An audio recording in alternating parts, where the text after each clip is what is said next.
Merhaba arkadaşlar. Yağmurlu bir Petersburg gününden. Yağmurlu bir Petersburg gün... konuşamadım. Yağmurlu bir tabii ki parayla bunları yapıyorlar. Şöyle göstereyim.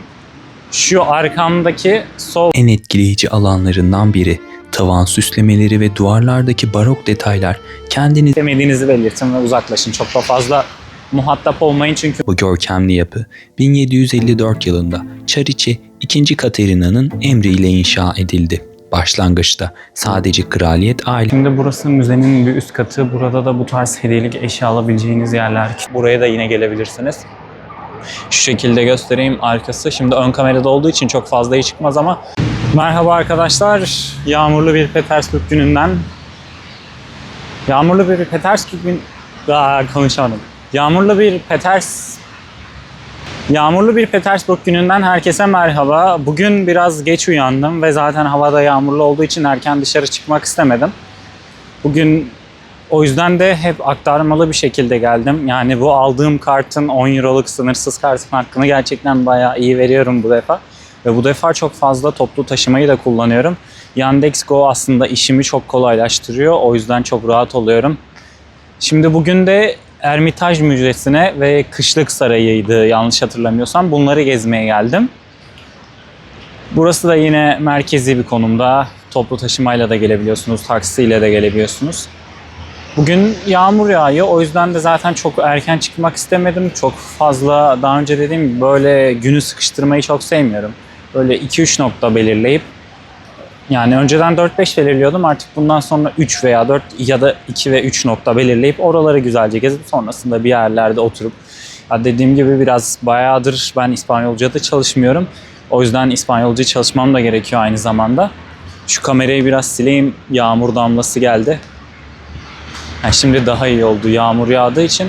Şu an güzel bir yağmur yağıyor. Bugün dünkünden biraz daha çok yağdığı için dün atıştırıyordu. O yüzden yürümüştüm ama bugün yürümek istemedim.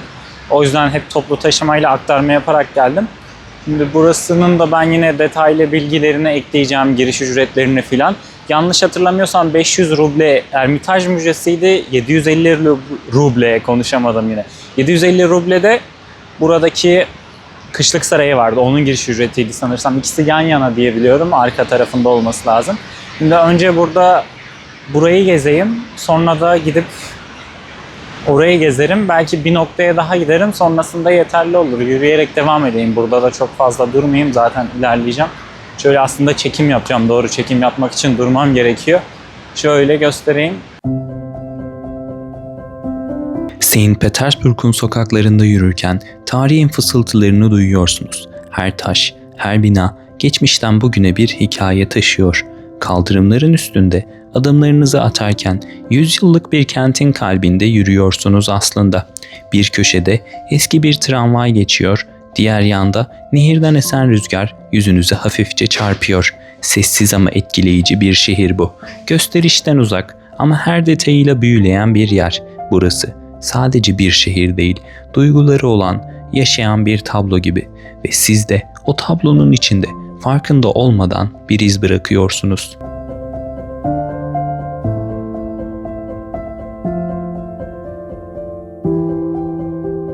Evet, burada da hemen yanında şöyle Rus kostümleri, Rus geleneksel kıyafetleri giyen kişiler var. Bunlar geldi.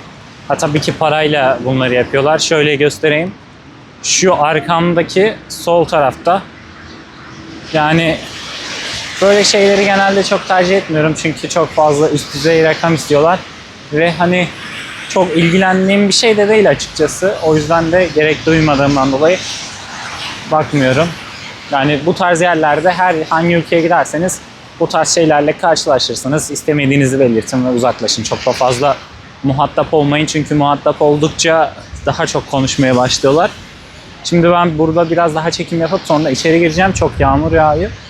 Buranın manzarası da bayağı güzelmiş. Şu arka tarafta, sarayın böyle arka tarafında aslında ve müzenin yine kanalın yanında. Zaten Petersburg'da çok fazla kanallar var. Nehir var. Nehir aslında kanallara ayrılmış. Burada sürekli akıyor. Şimdi burada biraz daha video çekeyim çok da fazla ıslanmadan. Sonrasında gidip bilet alıp içerisini gezeyim. İçerisinde de büyük ihtimalle videoya izin vardır diye düşünüyorum. Şimdilik buradan birkaç da fotoğraf alırsam yeterli olur.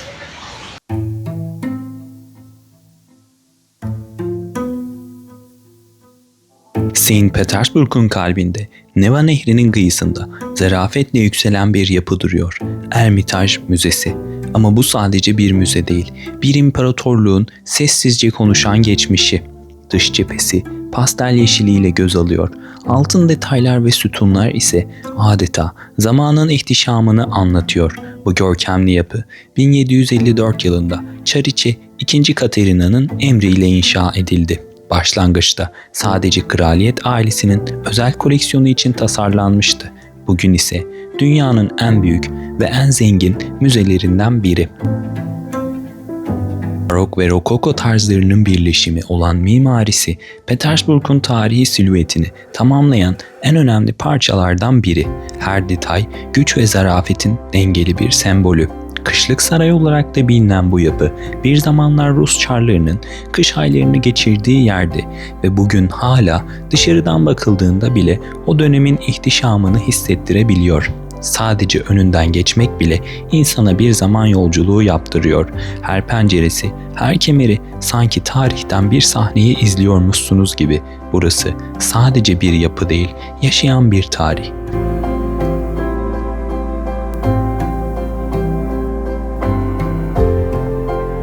Müzenin girişini göstereceğim. Müzenin girişi şu arkadaki yerden değil, tam şu an geldiğim yerde. Burası karşı çaprazında tam şurası var. Şurası var karşı çaprazında. Buradan giriş yapılıyor. Ben diğer taraftan giriş olduğunu sanıyordum ama buradanmış giriş. O yüzden bu tarafa geldim. Şimdi burası zaten bayağı büyükmüş. Etrafını gezdim. Ben sadece bir tarafını gezdim. Daha diğer tarafı da var. Bayağı büyük. O yüzden bugünü büyük ihtimalle bu ikisini ayırırsam yeterli olur. Zaten dışarıda çok yapabileceğim bir şey yok. Hava yağmurlu olduğu için. O yüzden burada şimdi öncelikle gidip bilet alalım. Sonrasında içini gezebiliriz. Müze girişi nerede? Onu öğrenmemiz lazım. Galiba müze girişi burası. Aynen. Buradan geliyor. Giriş şu kapıdan geliyorsunuz. Sonra buradan giriş yapıyorsunuz. Burada yine bir arama yapıyorlar. Çantalara bakıyorlar. Evet, şimdi müzenin içine geldim. Burada girişte sol tarafta hemen bilet ofisi, bilet alabiliyorsunuz. Sonra burada yine böyle hediyelik alabileceğiniz eşyalar falan var. Aynı zamanda küçük bir kafeteryası var. Bir şeyler alıp içebilirsiniz buradan. Yiyecek yok sanırsam. Sonra kıyafetlerinizi böyle yerler var. Kıyafet ve çantanızı bırakıyorsunuz. Ama gördüğünüz gibi çok fazla sıra olduğu için bırakmadan o şekilde giriş yapacağım. Şimdi giriş yapalım. İçini gezelim. Saçım da yağmurdan bayağı. Evet arkadaşlar, şu an biletimi aldım. Bileti girişten solda alıyorsunuz. Burada mont ve hırkanız varsa onları da çıkartmanız gerekiyor. İçeri almıyorlar. Çok mantıksız bir şey bence, çünkü burada bekliyoruz kaç dakikadır yani. Çok saçma. Şu arka taraftaki yer. Böyle çok fazla sıra var. Bileti de şuradan alıyorsunuz.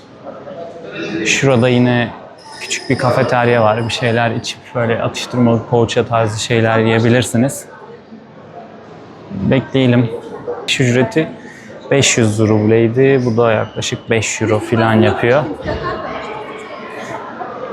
Sonunda buraya giriş yapabildik. Yani bence gereksiz o kadar, yani mont ve hırkayı yani güvenlik amaçlı çıkarttırıyorlardır ama yine de hiç mantıklı bir şey değil bence. Bakalım burada içinde ne varmış. Neyse, buna çok fazla böyle şeylere takılmaya gerek yok. İçini gezelim böyle. Yine ben buraya böyle bilgiler falan eklerim arkadan sesle. Şu an sadece gezeceğim çünkü fazla bir bilgim olmadığı için daha rahat bir şekilde eklerim. Şu an gezelim. Burası zaten kat olarak da yüksek. Bayağı da büyük. Bakalım, güzel duruyor. Şöyle bir bilet veriyorlar. Bilet bu. 500 ruble. 5 euroya falan denk geliyor. Yani dediğim gibi onu göz önünde bulundurun çünkü sıra çok oluyor bu monttan dolayı. O yüzden buraya erken gelin veya planınızı ona göre yapın. Yani buraya yarım gününüz bence çok rahat gider. Eğer müzeyi tabii detaylı gezmek isterseniz, hani bir gün müzeye girip böyle hemen çıkış yapacaksanız ona bir şey diyemem tabii ki, ama buraya bir zaman ayırın bence. Daha güzel olur, daha iyi bir şekilde gezersiniz. Şimdi artık çekime devam edelim. Ermitage'ın zemin katına indiğinizde zamanın izleriyle karşılaşıyorsunuz. Bu kat binlerce yıl öncesinden günümüze ulaşan sikkeler, madalyalar ve mühürlerle dolu. Küçük ama etkileyici parçalar. Her biri kendi döneminin sesi gibi. Antik Yunan şehirlerinden Roma İmparatorluğu'na, Sasani Krallığından Osmanlı'ya kadar uzanan nadide koleksiyon, insanlığın para ve güçle kurduğu ilişkiyi anlatıyor. Altın, gümüş ve bronz paralar, kimi zaferleri kutlamak için, kimi sadece alışveriş yapmak için basılmış. Üzerlerindeki figürler, tanrılar, krallar ve imparatorlar bize o çağların kimliğini fısıldıyor. Ayrı bir bölümde eski banknotlar sergileniyor. Renkleri solmuş ama hikayeleri hala canlı. Modern dünyanın ekonomik dönüşümünü görmek için birebir. Salonun mimarisi ise sade ama zarif. Yüksek tavanlar, taş döşemeler ve loş ışık altında sergilenen eserler. Adeta bir zaman tünelinde yürür gibi hissediyorsunuz. Bu kat, Ermitage'ın sessiz ama güçlü başlangıcı gibi. Gözlerinizi ayırmadan baktığınız her detay, tarihle aranızda görünmez bir bağ kuruyor. Evet, şimdi burası müzenin bir üst katı. Burada da bu tarz hediyelik eşya alabileceğiniz yerler, kitaplar var. Sağ tarafındaki yerde de yine böyle heykeller var. Küçük, buradaki eserlerin benzerleri. Kıyafet, tablo. Buradan birçok şey alabilirsiniz. Ve aynı zamanda da ilerideki yerde de küçük bir kafe var. Oradan da yiyecek, içecek, atıştırmalıklar alabilirsiniz. Şimdi burası üst katta. Giriş katta da vardı. Bakalım diğer katları da gezelim. Alt katta daha çok böyle eski pullar, madalya gibi şeyler vardı. Bunların detaylarına tam bakarım, ne olduğunu bilmiyorum. Buradan içecek, su alabilirsiniz. Su ücretsiz bir şekilde dağıtılıyor bu arkadaki yerde. Bundan başka yine aynı şekilde bu kat, bu şekilde aslında biraz böyle hediyelik eşya alabileceğiniz bir kat. Şurada da kafesi de varmış. Yine o da bu katta. Kafe, buradan da bir şeyler yiyebilirsiniz. Ama ben burayı gezeceğim, zaten dışarıda çıktığım zaman bir şeyler yerim. Diğer katlarda ne varmış bilmiyorum. Şimdi üst kata da çıkalım. Üst katın daha güzel olduğunu düşünüyorum açıkçası. Ama biraz kafam karışıyor burada açıkçası. Hangi tarafa gitsem. Dümdüz gittiğimiz zaman çıkış oluyorsa o zaman üst kata çıkalım şimdi de.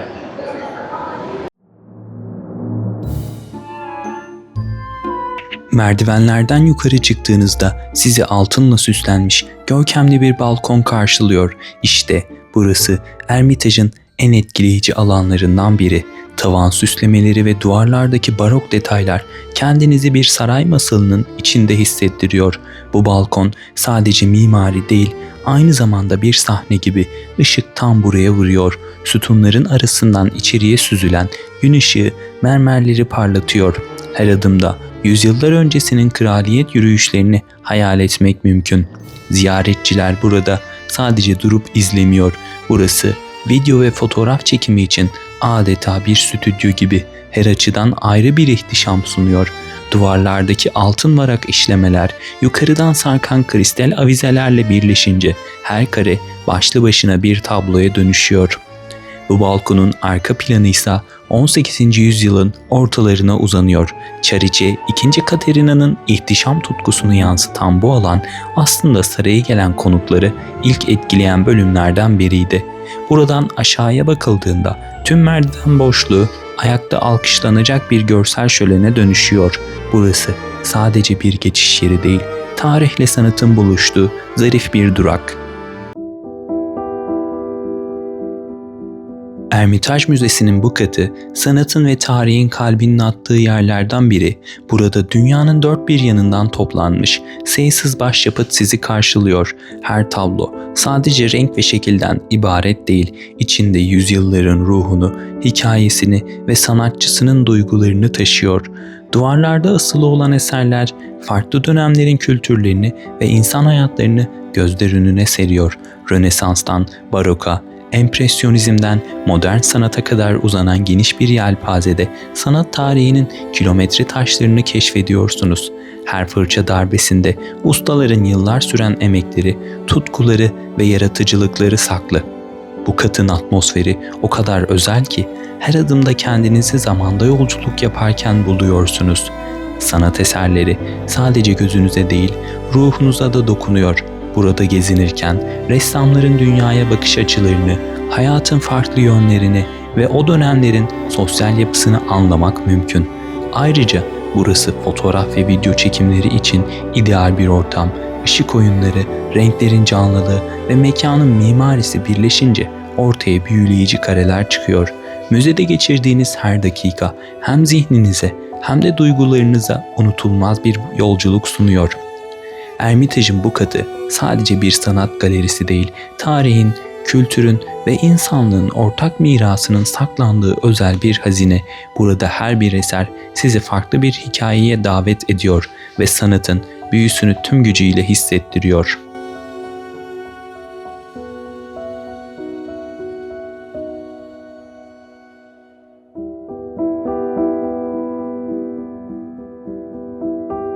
Ermitaj Müzesi'nin ihtişamlı salonlarına adım attığınızda geçmişin zarafetiyle karşılaşırsınız. Bu odalar Rus İmparatorluğu'nun görkemli yaşamını yansıtan tarihi mekanlardır. Her bir salon dönemin estetik anlayışını ve imparatorluk kültürünü gözler önüne serer. Özellikle Fransız, Alman ve İngiliz sanatının izlerini taşıyan odalar sanatseverler için adeta birer zaman yolculuğudur. Mobilyalar, duvar süslemeleri ve tavan işlemeleriyle bu salonlar zarafetin ve gücün simgeleridir. Her adımda tarihsel bir atmosferin içerisinde kaybolur, dönemin ihtişamını hissedersiniz. Ermitaj'ın bu bölümü sadece bir müze değil, aynı zamanda bir tarih kitabıdır. Her köşe, her detay geçmişin izlerini taşır. Mobilyalar çoğunlukla Avrupa'nın ünlü atölyelerinden özel olarak sipariş edilmiş. Altın varak işlemeler, mermer şömineler ve kristal avizelerle süslenmiş. Bu eşyalar Rus aristokrasisinin lüks yaşam tarzını gözler önüne seriyor. Müzenin iç mekanlarında çeşitli dönemlere ait halılar, özellikle İran ve Osmanlı kökenli antik kilimler dikkat çekiyor. Bu halılar sadece süs eşyası değil, aynı zamanda o dönemin ticaret ve kültür alışverişinin önemli bir göstergesi. Ermitaj'ın resim galerilerinde Avrupa'nın dört bir yanından toplanmış binlerce tablo yer alıyor. Özellikle İtalya, Fransa ve Hollanda'nın önemli sanat okullarından getirilen eserler Rönesans ve Barok dönemlerine ait başyapıtları içeriyor. Bu tabloların bazıları 2. Katerina tarafından Paris ve Londra'daki özel koleksiyonlardan satın alınarak getirilmiş. Müzenin özel bir bölümü ise imparatorluk ailesine ait mobilya ve eşyalarla dolu. Sarayın bu kısımları daha çok özel yaşam alanları olarak kullanılmış. İçinde antika koltuklar, zarif masa takımları ve el işçiliğiyle yapılmış perdeler bulunuyor. Bu alanlarda çekilen videolarda dönemin atmosferini yakalamak mümkün. Ayrıca müzenin bazı odalarında Rus ve Avrupa saray mimarisinin birleşimi net bir şekilde görülüyor. Tavan süslemeleri, freskler ve duvar panoları her biri ayrı bir sanat eseri gibi. Bu detaylar sarayın hem sanat hem de tarih açısından ne kadar değerli olduğunu gösteriyor. Ermitaj Müzesi'nde eserler sadece burada üretilmemiş. Dünyanın dört bir yanından getirilen parçalar da var. Özellikle Antik Mısır, Yunan ve Roma dönemlerinden kalma heykeller ve süs eşyaları müzenin en nadide koleksiyonları arasında. Ermitaj sadece bir sanat müzesi değil, içinde barındırdığı Tarihi eserler, mimari detaylar ve zengin koleksiyonlarıyla Rusya'nın kültürel mirasının en büyük hazinesi. Burada her adımda tarihin derinliklerine doğru bir yolculuğa çıkıyorsunuz. Ermitaj Müzesi 1764 yılında Rusya'nın ünlü çariçesi II. Katerina tarafından sanat koleksiyonlarını sergilemek amacıyla kurulmuştur. Bugün dünyanın en büyük ve en zengin sanat müzelerinden biri olarak kabul ediliyor. Sarayın iç kısmı tarih boyunca farklı mimari stillerle geliştirilmiş ve her odası kendi hikayesini anlatıyor. Burada gördüğünüz ihtişamlı salonlar ve odalar çoğunlukla 18. ve 19. yüzyıllarda inşa edildi veya yenilendi.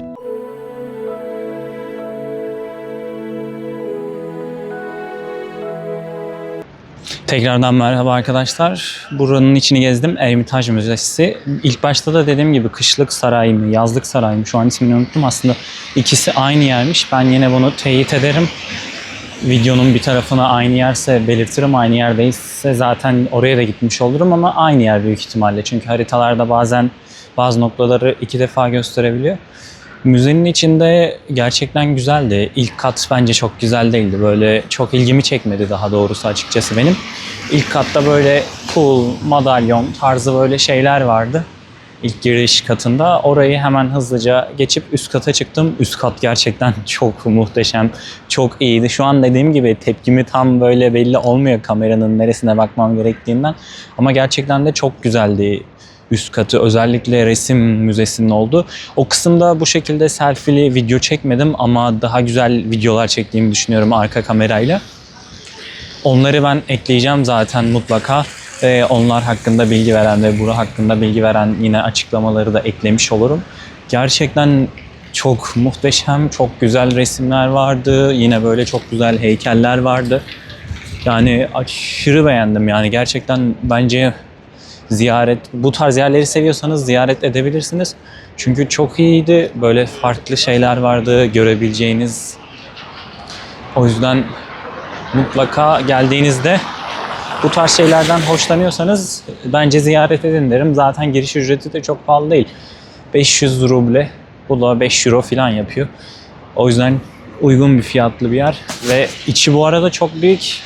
Ben bir kısmını gezdim. Ya büyük bir çoğunluğunu gezdiğimi düşünüyorum ama arada illaki girmediğim yerler var. Girmediğim yerler kalmıştır. Ama onun için yapacak bir şey yok. Çok büyüktü. Yani bu tarz yerleri seviyorsanız ve tamamını gezmeyi düşünürseniz bence bayağı yarım gün kesin ayırmalısınız buraya. Bayağı büyük. Şimdi oradan çıktım. Buradaki meydan var. Palace Square sanırsam. Bunun da yine açıklamaya eklerim ismini. Şimdi birazdan arka kamerayla da kayıt alacağım. Bayağı güzeldi. Bayağı hoşuma gitti yani. Şu ışıklardan da bir kurtulabilsek. Böyle de çok şey oluyor. Böyle bu tarafa doğru konuşalım aynen. Yani gerçekten muhteşem bir yer. Yine detaylı videolar çekmiştim içinde böyle çok güzel resimler vardı. Biraz fotoğraf da çektim bazı yerlerde çok hoşuma gittiği için. Fotoğrafını da çektim, videoya da aldım. Umarım güzel bir şekilde bunların editlemesini de yapıp paylaşırım. Büyük ihtimalle siz bu videoları şu an burada ben kışdayım. Yani 3-4 ay sonra muhtemelen izlersiniz. Çünkü bunları editlemem gerekiyor. Tek tek düzenlemem lazım. Ve ilk defa da böyle bir şey yapacağım için biraz uzun bir süre olacak. O yüzden farklı bir zaman diliminde izleyeceksiniz ama çok da fazla geç olmaz. 3-4 ay olur. Tabii ki aslında bu da uzun bir süre ama dediğim gibi çok fazla yapılacak şey var ve hepsini tek ve ilk defa yapacağımdan dolayı adım adım ilerlemem gerekiyor daha düzgün yapabilmem için. Ve ilk başlarda işte şu kameranın neresine baksam mesela şu an kameraya doğru bakıyorum ama doğru yere mi bakıyorum mesela şu anda ekrana bakıyorum büyük ihtimalle aslında kameraya doğru bakıp kendime bakmamam lazım. İşte bu tarz şeyleri aslında biraz çözebilmem lazım çünkü gerçekten ben daha önce hiç böyle bir şey yapmadım ve ön kamerayı da hayatımda çok kullanan birisi değildim. Normal kamerada da sadece işte böyle biyometrik fotoğraf, böyle normal portrelik işte böyle bir yerlere resmi bir yerlere başvurduğumda ya o zaman fotoğraf çektiren bir insan olduğum için kameraya çok alışık değilim. O yüzden de biraz bu süreç de beni hafiften geriyor ama alışacağım. Umarım daha güzel içerikler olacak. Ben şimdi daha fazla konuşmadan böyle bu meydanı da gezeyim. Bu meydanın da videolarını alayım. Buradan da güzel. Buraya da yine gelebilirsiniz. Şu şekilde göstereyim arkası. Şimdi ön kamerada olduğu için çok fazla iyi çıkmaz ama böyle gelip burada ve içerisi bu arada fotoğraf falan çekilmeye gayet uygun, çok güzel. Hani herhangi bir yasak yok. Sadece içeride tripodu kullanmamı istemediler bir alana geldiğimde. Ben de normal elimle çekmeye çalıştım. Tripod kullanmadan sadece telefonla. Yani bir yasak yok. Kullanabilirsiniz. Fotoğraf makinesi. Tabii ki her yerde olduğu gibi burada da flash açmamanız gerekiyor. Zaten bu genel bir şey. Sadece tek sevmediğim noktası bu girişte çok sıra bekliyorsunuz. Kıyafetleri veriyorsunuz, montları. Ya hani önlem için belki yapıyorlar. Evet, zaten hani başka neden yapsınlar. Ama yani mantıksız biraz. Çünkü çok fazla bekliyoruz burada. Çok fazla zaman gidiyor. O yüzden bunu da göz önünde bulundurun. Hem girişte de bekliyorsunuz, çıkışta da sıra bekliyorsunuz. Çıkışta sıra biraz daha azdı. Şu an saat yaklaşık 5'i çeyrek geçiyor. Hava biraz erken kararıyor şu an kış mevsiminden dolayı. Yaklaşık 4 çeyrek, 4.30 gibi sanırsam, yanlış olmayayım. Hava kararmaya başlıyor. Ama burası 8'e kadar açık olması lazım veya 6. Bunu siz yine buraya gelmek istediğinizde gelmeden önce kontrol edin. Çünkü mevsimden mevsime, zamana veya çalışmalar olunca değişebilir. Şimdilik söyleyeceklerim bu kadar. Daha fazla uzatmayayım çünkü videolar ne kadar uzun olacak ben de bilmiyorum. Bakalım, görüşürüz. Kışın soğuk ve karanlık akşamlarında Ermitaj Müzesi'nin görkemi farklı bir atmosfer kazanıyor. Bu devasa yapı sadece Rusya'nın değil, dünyanın en önemli sanat hazinelerinden biri olarak tarih boyunca birçok efsaneye konu oldu. Bir efsaneye göre sarayın bazı eski bölümlerinde gece yarısından sonra beyaz kadın adı verilen bir hayaletin görüldüğü söylenir. Rivayete göre bu ruh sarayda yaşanmış trajik bir aşk hikayesinin izlerini taşır ve bazen sarayın pencerelerinde belirdiğine inanılır. Ermitaj'ın sessizliği ve kışın soğuk havası bu efsaneyi daha da gizemli kılar. Yine de bu görkemli yapı sanatın ve tarihin ışığıyla aydınlanmaya devam ediyor. Milyonlarca ziyaretçiyi büyülüyor. Her ne kadar soğuk ve karanlık olsa da Ermitaj'ın büyüsü sizi tarihin derinliklerine çekiyor.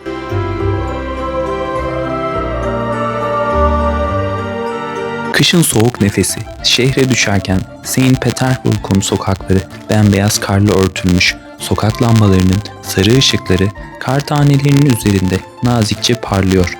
Adımlarınız karın üzerinde yumuşak bir iz bırakırken şehir sakin ama büyüleyici bir sessizliğe bürünüyor.